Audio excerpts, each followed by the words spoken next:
ഇപ്പോൾ രാത്രി 8:30 രക്ഷാപ്രവർത്തനം അവസാനിപ്പിച്ചിരിക്കുന്നു. 10 മണിവരെയെങ്കിലും ദീർഘിപ്പിക്കാനാകുമെന്നാണ് കേരളത്തിൽ നിന്ന് പ്രതീക്ഷിച്ചത്. പക്ഷേ അത് അവിടെ അവസാനിപ്പിച്ചിരിക്കുകയാണ്. ഞാൻ ഏറെ നിരാശനാണ് ഈ കേൾക്കുന്നതിൽ. കാരണം 8:30 എന്ന് പറയുന്ന ഒരു സമയത്ത് ഇത്തരം ക്രൂഷ്യസ് ആയിട്ടുള്ള ഒരു സ്ഥലത്ത് രക്ഷാപ്രവർത്തനം അവസാനിപ്പിക്കാനെടുത്ത തീരുമാനം തികച്ചും തെറ്റായി എന്ന് പറയാൻ ഞാൻ ആഗ്രഹിക്കുകയാണ്.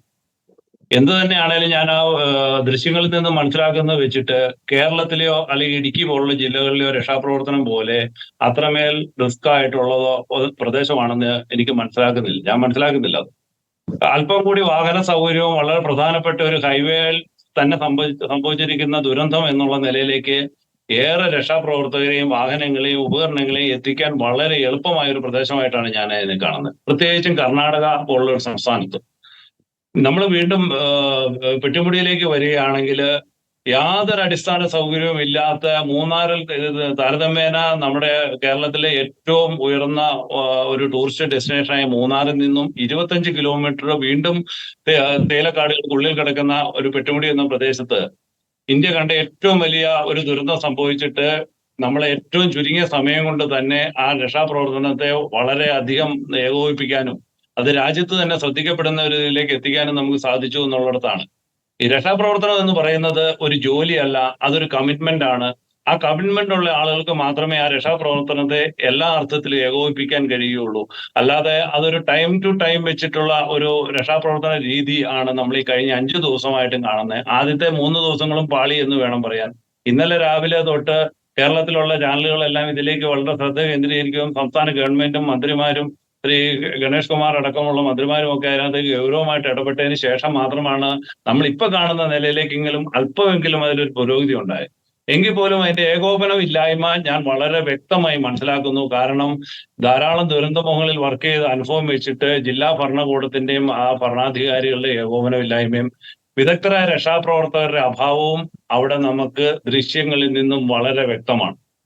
അപകടകരമായിട്ട് രക്ഷാപ്രവർത്തനം നടത്തണമെന്ന് ഒരിക്കലും പറയുന്നില്ല. പക്ഷേ ഒരു ദുരന്ത സ്ഥലത്തെ അപകടരഹിതമല്ലാതെ മാറ്റി നിർത്തിക്കൊണ്ട് നമുക്ക് രക്ഷാപ്രവർത്തനം നടത്താനുള്ള പല മാർഗങ്ങളും കൂടെയുണ്ട്.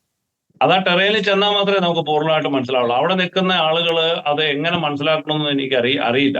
എന്തു തന്നെയാണെങ്കിലും എന്നിലെ രക്ഷാപ്രവർത്തകൻ തികച്ചും നിരാശനാണ്.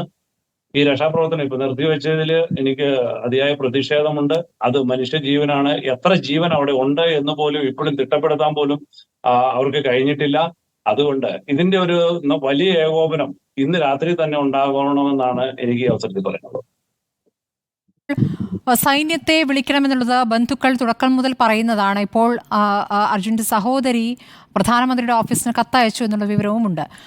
സൈന്യം വന്നിരുന്നെങ്കിൽ കുറച്ചുകൂടി വേഗത്തിൽ, ഇപ്പോൾ മഴ വന്നാൽ നിർത്തുന്ന ഒരു രക്ഷാപ്രവർത്തനമല്ലല്ലോ സൈന്യത്തിൻ്റെത്, അപ്പോൾ ആ രൂപത്തിൽ കുറച്ചുകൂടി അത് നീട്ടിക്കൊണ്ടുപോകാനും വളരെ വേഗത്തിൽ ഒരു റിസൾട്ട് ഉണ്ടാക്കാനും കഴിയുമായിരുന്നില്ലേ യഥാർത്ഥത്തിൽ? സൈന്യം എന്ന് പറയുമ്പോൾ ഈ നമ്മുടെ ഉത്തരാഖണ്ഡ് പോലുള്ള വടക്ക് കിഴക്കൻ സംസ്ഥാനങ്ങൾ ഉണ്ടാകുന്ന ദുരന്തമുഖത്തൊക്കെ വർക്ക് ചെയ്യുന്ന ധാരാളം വിദഗ്ധരായ സൈന്യവും NDRF-ഉം വിവിധ സേനാ വിഭാഗങ്ങളുണ്ട്. അപ്പം അവരെ ഉൾപ്പെടുത്താം. ഫയർഫോഴ്സിലെ അല്ലെങ്കിൽ മറ്റ് മേഖലകളിലുള്ളവരെ ഉൾപ്പെടുത്താം. സ്വകാര്യ പ്രൈവറ്റ് ഏജൻസികൾ ഇതിനകത്ത് വൈദഗ്ധ്യം തെളിയിച്ച ആളുകളുണ്ട് നമ്മുടെ രാജ്യത്ത്, അവരെ ഉൾപ്പെടുത്താം. അതിനേക്കാൾ എല്ലാം ഉപരി ഈ ഉപകരണങ്ങൾ, ഇവിടേക്ക് വേണ്ടുന്ന ആവശ്യമായ ഉപകരണങ്ങളും രക്ഷാപ്രവർത്തന സംവിധാനം എന്താണെന്ന് നമ്മൾ കൃത്യമായ നിഗമനം ഉണ്ടാവണം. അതേപോലെ അത് മാത്രം പോരാ, ഇവരുടെ സുരക്ഷാ സംവിധാനങ്ങൾ ഒരുക്കണം. ആംബുലൻസ് പോലുള്ള ഇനി രക്ഷാപ്രവർത്തനത്തിനിടയ്ക്ക് ഒരു പ്രവർത്തകന് പരിക്ക് പറ്റിയാൽ അദ്ദേഹത്തെ ചികിത്സ ലഭ്യമാക്കാനുള്ള ആംബുലൻസ്, മറ്റ് മെഡിക്കൽ സംവിധാനങ്ങൾ അവിടെ ഒരുക്കണം. പ്രാദേശികമായ ഒരു മെഡിക്കൽ യൂണിറ്റ്, എത്രയാ ആവശ്യമായ അത്ര മെഡിക്കൽ യൂണിറ്റുകൾ അവിടെ ഉണ്ടാവണം. സമീപത്തുള്ള ഹോസ്പിറ്റലുകൾ സജ്ജമാക്കി നിർത്തണം. ഇതെല്ലാം ഇതിന്റെ ഭാഗമാണ്.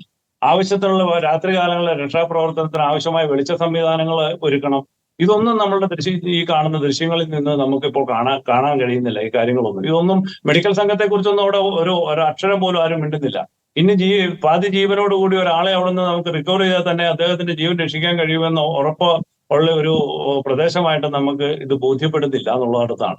അപ്പൊ ഞാൻ ആദ്യം പറഞ്ഞതിനടുത്ത് തന്നെയാണ് നിൽക്കണേ. രക്ഷാപ്രവർത്തനത്തിന്റെ ഏകോപനം, ആ ഏകോപനത്തിലാണ് അതിന്റെ കാര്യം ഇരിക്കുന്നത്. അല്ലാതെ അതിലുള്ള വ്യക്തികളോ കളക്ടറോ അല്ലെങ്കിൽ മറ്റാളുകളോ ഉദ്യോഗസ്ഥരൊന്നും അല്ല. വിദഗ്ധരായ രക്ഷാപ്രവർത്തകരെ വിന്യസിച്ചുകൊണ്ട് കൃത്യമായ ആ ടെറയിൽ ആവശ്യമായ ഒരു തീരുമാനമെടുത്തിട്ട് ഏത് തലത്തിൽ വർക്ക് ചെയ്യണമെന്നുള്ള ഒരു നിർണായക തീരുമാനം എടുക്കുകയും ആ തീരുമാനത്തെ ഏകോപിപ്പിക്കുകയും അതിന് തടസ്സമില്ലാതെ മറ്റ് സംവിധാനങ്ങളെ അവിടേക്ക് എത്തിക്കുകയുമാണ് രക്ഷാപ്രവർത്തനത്തിന്റെ ആദ്യ പടി എന്ന് പറയുന്നത്. അത് നമ്മൾ ദിവസങ്ങൾ എത്രയായാലും, അത് 20 ആയാലും 22 ആയാലും അത് കൊണ്ടു നടക്കുക. കാരണം ഇടുക്കി പോലുള്ള ഒരു ജില്ലയില് ആഴ്ചകളും അല്ലെങ്കിൽ അതിനു മേളിലുമുള്ള ദിവസങ്ങൾ വിവിധ ടെറേനുകളിൽ നമ്മളുടെ ജീവൻ അപകടത്തിൽപ്പെടുത്തി പോലും വളരെയധികം അപകടങ്ങളിൽ പെട്ടുപോലും വർക്ക് ചെയ്തിട്ടുള്ള ഒരു രക്ഷാപ്രവർത്തനം എന്നുള്ള നിലയിൽ എനിക്കിത് നിസ്സംശയം പറയാൻ കഴിയും. കാര്യക്ഷമതയില്ലായ്മ മാത്രമാണ് ഞാൻ ഇവിടെ കാണുന്നത്, അല്ലെങ്കിൽ ഏകോപനമില്ലായ്മയുടെ ഫലമാണ് ഇത് ഈ 5 നാൾ നീണ്ടതെന്ന് പറയാൻ ഞാൻ ആഗ്രഹിക്കുകയാണ്.